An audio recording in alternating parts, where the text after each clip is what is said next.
All right, guys, thanks for tuning in. I'm doing a little driving for dollars today. Probably drive for 20 or 30 minutes in this video. And I'm actually just driving a couple of the neighborhoods near my home. I haven't drove for dollars in my neighborhood in a while. So that's what I'm doing, just kind of driving up and down the houses. I'm using discountpropertyleads.com, which is my favorite driving for dollars software. You can also use it to pull your list of motivated sellers, vacants, absentees, seniors, high equity, tired landlords, inherited houses, you name it. You can use it to list stack, and it even appends all of the data, phone numbers, email addresses, and a wealth of data on each property inside of the mobile app or the website. I love how in the Driving for Dollars app, they have one for Apple and Android, how it traces your route. And if you come across a route that's older, it'll even show you that, which helps prevent you from driving the same properties or the same areas over and over again, which is super, super helpful. So what am I looking for here when I'm driving for dollars, guys? I'm looking for properties that are showing physical signs of distress. I'm looking for properties that have boarded up windows. And really the part of town that I'm in right now is a nicer part of town. As you can see here, we have some new builds on this street. You know, houses in this neighborhood range from 800,000 to 2 million. So you're not going to find boarded up houses in the neighborhood that I'm in here today.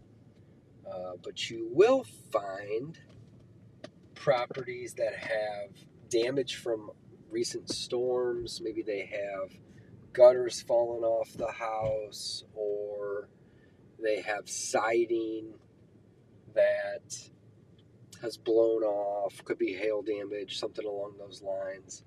So in different parts of town, you're going to find that you're going to kind of be looking for different things. And this is a nicer part of town. Again, homes are going to, kind of average around 800,000 to a million, with a few homes being in the $2 million mark. So I'm probably not going to find too many houses in this neighborhood here that are going to have boarded up windows. But sometimes I will find properties that have boarded up windows in areas of town that I drive for dollars in that, aren't as nice. I'll also look for tarps on the roofs. I'll look for properties that have broken down cars in the driveway, or maybe they even have a dumpster in the driveway, which could be a sign of them cleaning it out before they're getting ready to sell it. So again, I'm just looking for distressed properties that I can add to my list. Now, Driving for Dollars isn't really marketing, it's list building. And I always talk to my students about this mentality, this mindset. Just because you go out and drive for dollars and build yourself a list doesn't mean that you're marketing. In fact, you're not. You're building a list so you can then market or prospect to that list. So you need to make sure that if you do decide to drive for dollars, that after you're done, you export that list and you cold call it or text it or email those individuals. Or my personal favorite is to send them mail. And I can kind of grab the camera here and show you some of these. I don't want to make you guys dizzy. But, this is a nice neighborhood. I walk through this neighborhood sometimes when I'm out just walking or jogging. This is just up the street from my house. you know, I'm not really expecting to find a ton of properties in this neighborhood that I'm going to be able to add to my list. But here's one example. This one here is just kind of dated. You know, it's not a bad home. It's a great house. I mean, that house is probably worth 500 grand, but it's kind of dated. The colors are, you know, just a little dated. You know, so I'm going to go ahead and add that one to my list. So you can see I can just click on the map here, 1442, and it's going to add that property to my list. That one's got an estimated value of about 400,000. So pretty decent little property. I'm going to go this way, and I can kind of show you guys some of these tools as I come to areas that I've hit a second go around here. So I've added 2 properties. I've been going for 9 minutes. A couple minutes of that was setting up the computer here. I've added 2 properties, you know, and in a 20 or 30 minute time frame of driving for dollars, you know, in a nicer neighborhood, I might only add, or in a nicer part of town, I might only add 5 to 10 properties, you know, in 20 to 30 minutes. There's other parts of town where I might add 150 properties in 30 minutes worth of driving for dollars time. So it just kind of varies. It just kind of depends on the neighborhood that you're in. The more affluent areas where you have nicer homes, you're going to find less properties that are in need of work. But even in the nicest of areas, you know, storms can come through and knock down trees. People can die. They can get behind on their bills and, you know, kind of let their houses go. So, you know, don't just go drive for dollars in, you know, areas that are not affluent. That's definitely not the goal. That's a good looking house. This one here also looks nice. This one looks good. So you know you want to drive for dollars all over the place. This one here, that roof looks a little dated, so I'll add that one. It's not a terrible home, but you know, could use a little bit of work. So yeah, I mean, really, you're just looking for distress. Any physical sign of distress, you're not really going to be able to tell from driving for dollars if a house is vacant or absentee. Sometimes you can add those filters to the map, and we can test that out really quick to see if that's an option or not. So we can go into, I don't know if you can do that or not. You can go into the settings. It doesn't look like they have the filters in here. I think that's coming soon. So we'll circle back on that. But really, it's not even really important to be able to add those filters. You know, it doesn't really matter if the house is vacant or occupied or absentee owned or not. If it's got a physical sign of distress, it can make for a good opportunity for you to do some marketing. So you can kind of see here on the map that I'm driving down a street now that I've already hit. So I'll zoom out a little bit so you guys can kind of see here. But I've already driven down the street going around that circle. So I don't really need to, you know, focus too much on these houses because I just looked at them a second ago. So this tool is super, super helpful to see the areas that you have already driven. And again, as you drive more and more and you fill up your map more and more, the properties are color coded, which is pretty cool. So you can show your past driving routes. And let me make the screen a little bigger so you guys can see. You can see 0 to 6 months is green, 6 to 12 months is yellow, 12 to 24 months is red. So I always have that toggled on. So as you're driving, you can see it. Now, whenever I get rid of the crop screen, it's going to remove the top and the bottom of my mobile app, which is my cell phone on the right side of the screen here. And that's okay. I want to make it a little bit easier for you guys to kind of see, you know, what the map looks like as it's moving. It makes for a better tutorial that way. So, good homes in this area. Don't expect to find a ton of neglected properties. You got some older houses, as you can see here, and you got a couple new builds. Like this one here is really, really nice. That's a nice big home. I'm just driving in my Tesla. My phone's mounted here, and I just got this little camera. Hey guys, and I just mount it forward, and I use a software that allows me to live stream and but also drive for dollars. And really, these videos are just to kind of help teach you guys and girls, what it looks like and what the process is. I mean, essentially, you're just using the mobile app, and you turn on the Driving for Dollars so it starts to track your route. And so this one here, whoops, go back to my screen. This is a good house. They got a trailer in the driveway. They still have awnings on the home. It doesn't look terrible, but it looks like there might be an elderly person living there. And that this can make for a decent lead. So I'm going to add this one to the map here. All I got to do on my phone is just click the button, and then it'll go ahead and save the property. And now that's added. So we've gotten 4 properties added at this point. And I try to make an effort. I haven't been that good at being consistent with my Driving for Dollars lately. I'm not going to lie to you guys, but even when I'm not very consistent, I'll get out and do it, once or twice a week. But I'm going to try to do it every day for the next 2 or 3 months, even if it's only for 15 or 20 minutes.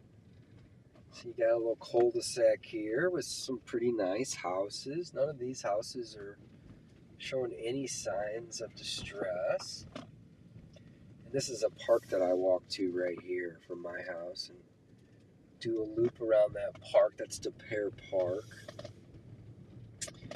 So you can see here, I've already driven this little stretch, so I can go a little faster to catch up. But this Driving for Dollars software and app, it really just makes the whole process easy and fun. It automates this process to where I don't have to stop and write down the addresses with a pen and paper. I don't have to have a notepad and a pen. I can just click on it, and it's going to add them. It's also going to give me a lot of information about the property when I click on it. And if I wanted to, I could pull over and I could call or text or even email the homeowner from my cell phone or from the app. I get all the data from the app, and then I would just take that over to my phone and call, text, or email. These houses all look pretty good. This one here, this looks good. It definitely looks a little dated. You got this big ugly tree in the yard.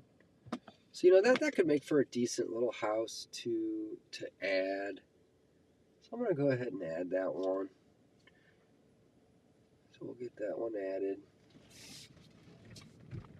So I've added 5 houses. I've driven 2.7 miles, and I've been going for 17 minutes. And if I, again, pull the screen out a little bit, you can kind of see the app on the right. It's not really big. That's why I don't really like this view so much. Another view that I could try is I can make it bigger like this. Oh, you know what I got to do? I got to get rid of my crop screen.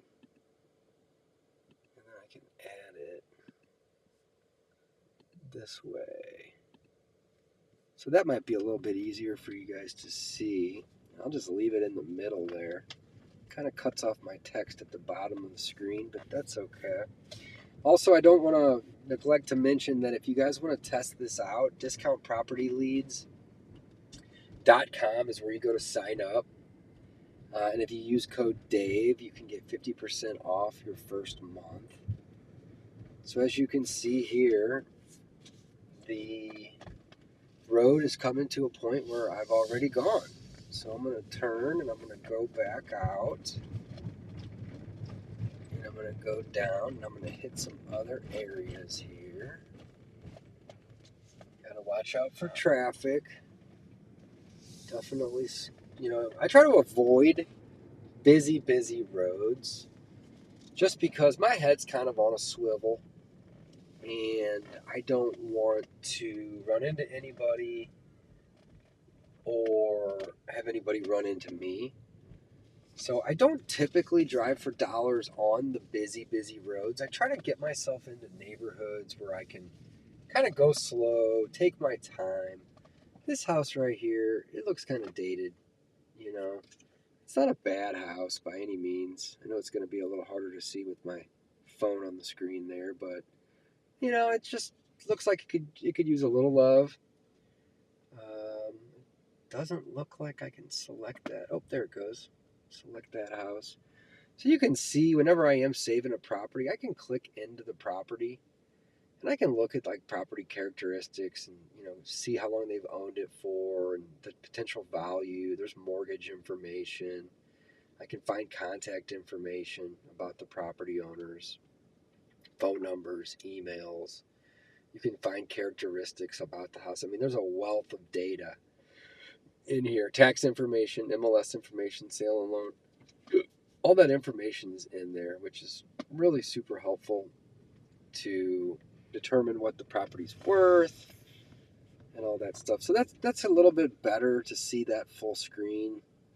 I'm going to take the full screen off, though, just because I don't want to share too much personal information with people that I'm clicking on. If you guys want that information, you can go get yourself the software, and you can download the mobile apps, and you can get out and you can drive for dollars in your own neighborhoods and get yourself some deals. So I'll pan out a little bit so you guys can kind of see where I've driven thus far today.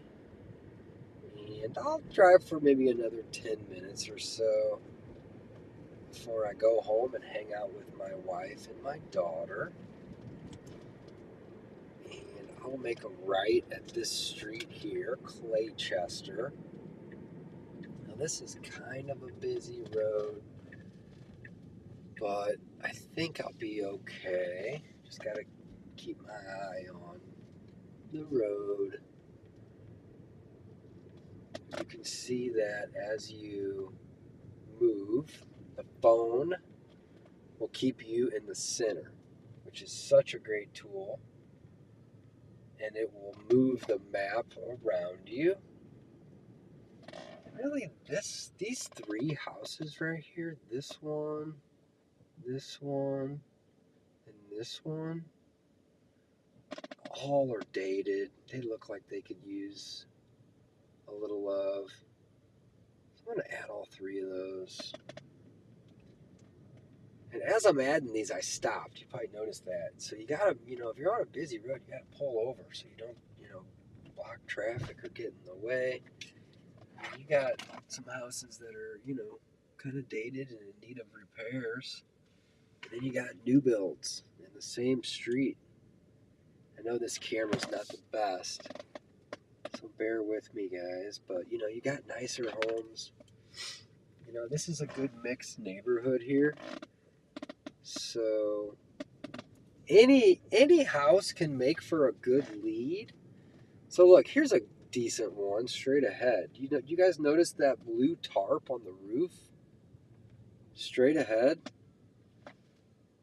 So I can pull the screen down here and it'll populate more addresses. This one looks like 1558.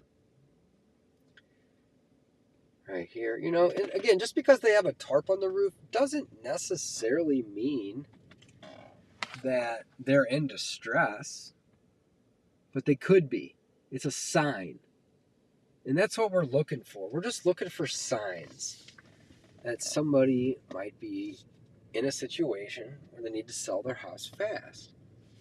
And that's where we come in. We can call them and make them an offer. And in this particular neighborhood too, There's a lot of new construction. Like, that's a newer house, not brand new by any means, but that's a nice newer house. I know that the camera's not doing too great right there. Whereas you have this one here, and it's not a bad house, don't get me wrong, but it's dated. And a builder would be interested to buy a house in this neighborhood, even if it's a good house, but it's dated, then they could tear it down and then they could go and they could build a nice big new one. So, again, nothing really wrong with this house right here, but it would make for a good lead because look what's right next door. This big, nice one. You got another big, nice one. This one looks like it was a ranch and they built a 3-car garage next to it. You got another big, nice one and another big, nice one. So this one right here could make for a decent lot. So what I'll do is I'll select it on the map and you can see it'll then add it. And then I'll just move along. So I've been going for 24 minutes. I've added 11 properties and I've driven 3.7 miles. And all that's going to be at the top of the screen. You guys might not be able to see that. It doesn't look like I'm sharing my full iPhone screen on the right side of the screen here. But I can see it and I'll show you guys before I wrap up.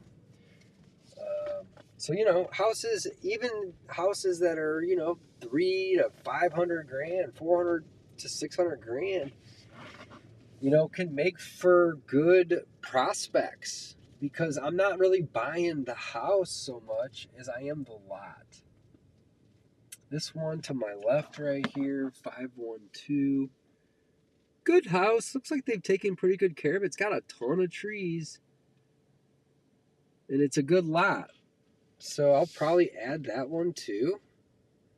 That one was, what did I say, 512. So we'll add that one.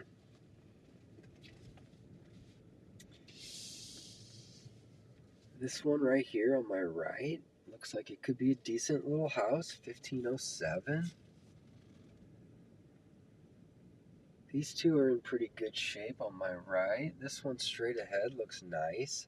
Although that wall looks like it could be coming down at some point. See that wall? Again, I know my camera's not great here, guys, but that wall right there could use some work. I'm going to add that one to the list as well. That one's 1506.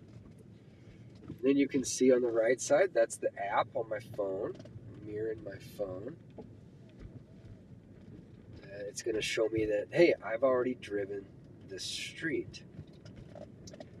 So I don't really need to pay any extra close attention to these because I've already driven them.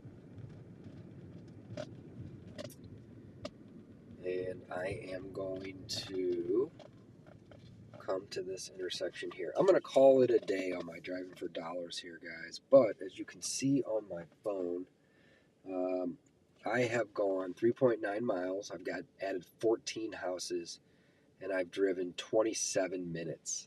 So 14 houses over 27 minutes is pretty good for nicer areas. Again, in the lower quality areas, lower affluency, you're going to find much more distressed properties than you are in nicer areas. And I would say the area I'm in right now is probably about an A minus.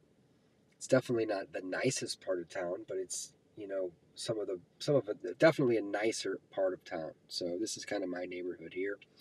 So I'm going to go ahead and wrap it up. But guys, check out discountpropertyleads.com. There's a mobile app as well. It's called propleads.ai. Use code DAVE to get 50% off your first month. I use it for all my Driving for Dollars, my direct mail, my skip tracing, my list stacking, my property data. You can even use it to run comps, determine ARVs. And it's just an awesome resource. So thanks for watching. Signing off. See you tomorrow. Later, guys.